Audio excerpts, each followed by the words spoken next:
Straight of Hormuz के tension के बारे में तो सब जानते हैं। एक वॉर ने पूरी दुनिया के सामने उसका इम्पोर्टेंस सबको दिखा दिया। जब भी वहाँ कुछ होता है ग्लोबल ऑयल सप्लाई में पैनिक मच जाता है। लेकिन दुनिया के एक और कोने में एक और छोटी सी पतली सी पानी की पट्टी है जो अगर सिर्फ 1 महीने के लिए बंद हो जाए तो ग्लोबल ट्रेड कोलैप्स हो सकता है।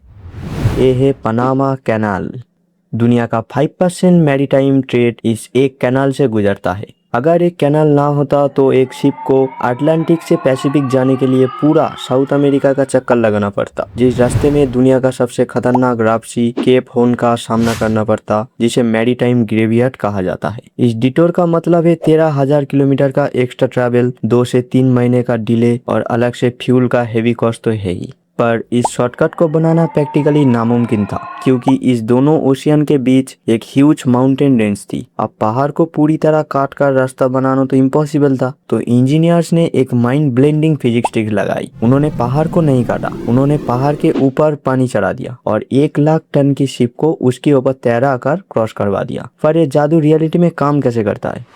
Let's decode the brilliant engineering of the Panama canal. Panama canal एक सिंगल स्टेट कैनाल नहीं है जिसे पार करने के बाद शिप आसानी से अटलांटिक से पैसिफिक ओशन जा सके। कोई शिप अगर पनामा कैनाल क्रॉस करना चाहे तो उसे 3 लॉक सिस्टम और 2 आर्टिफिशियल लेक क्रॉस करनी पड़ती है। पनामा कैनाल का कोर ऑपरेशन एक बिलियन सिस्टम पर बेस्ड है जिसे हम लॉक्स कहते हैं। इन लॉक्स को अब जायंट वाटर एलिवेटर समझ लीजिए जो बाथटब का बेसिक फिजिक्स पर काम करता है। पानी भरो और शिप फ्लोट होकर ऊपर आ जाएगी। चलिए इस कैनाल के थ्रू एक क्विक सफर करते हैं। जब शिप अटलांटिक ओशन से कैनाल में एंटर करती है तो सबसे पहले आती है गार्डन लेक। यहाँ मैसिव गेट लॉक है जो चेंबर में पानी भर जाती है और 3 स्टेप में शिप समुद्र के लेवल से 85 फीट ऊपर उठ जाती है। ऊपर पहुंचने के बाद शुरू होता है कैनाल का सबसे लंबा सफर। शिप लगभग 51 किलोमीटर ट्रेवल करती है। इस हिस्से में वो गार्डन लेक को क्रॉस करती है और पहाड़ों के बीच से काटी हुई सबसे डेंजरस और पतली रास्ता कुलेब्रा काट से गुजरती है जब तक कि वो पेड्रो म्यूगुएल लॉक तक ना पहुंच जाए। अब आती है नीचे उतरने के बारी। पेड्रो म्यूगुएल लॉक शिप को एक स्टेप नीचे उतरता है। वहां से शिप सिर्फ 1.7 किलोमीटर का एक छोटा सा मिराफ्लोरेस लेक क्रॉस करती है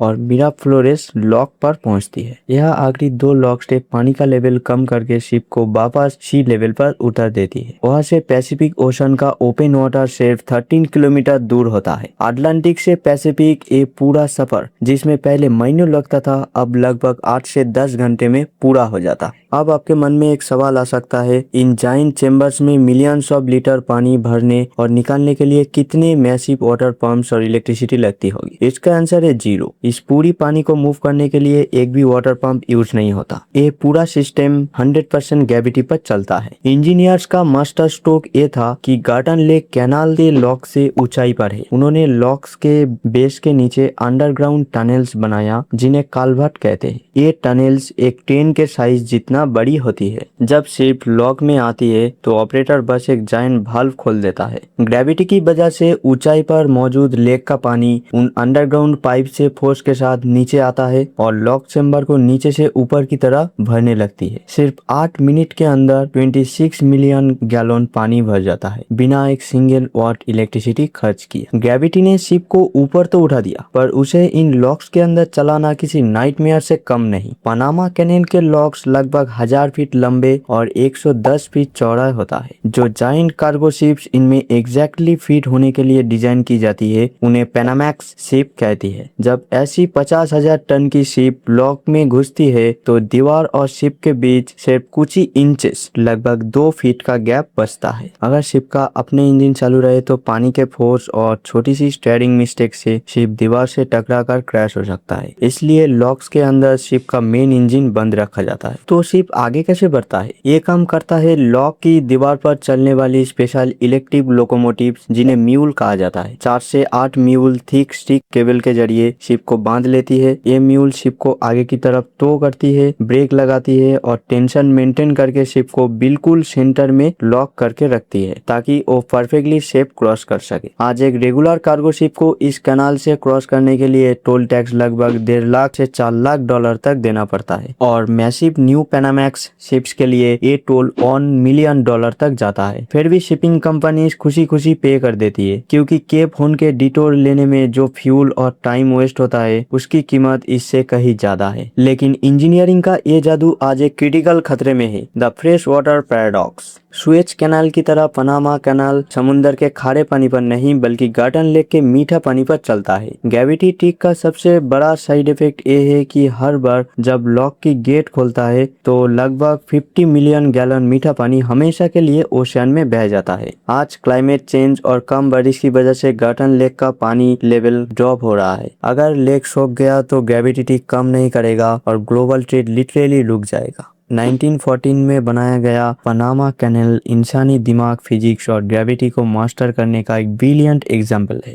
एक ऐसी जगह जहां ह्यूमन नेचर के रूल को अपने मुताबिक बेंड कर दिया। ऐसे ही दुनिया के ग्रेट इंजीनियरिंग मार्वल्स को समझना 3D एनिमेशन के बिना नेक्स्ट टू इम्पॉसिबल है। अगर ये वीडियो पसंद आए तो वीडियो को एक लाइक और चैनल को सब्सक्राइब करना मत भूलना।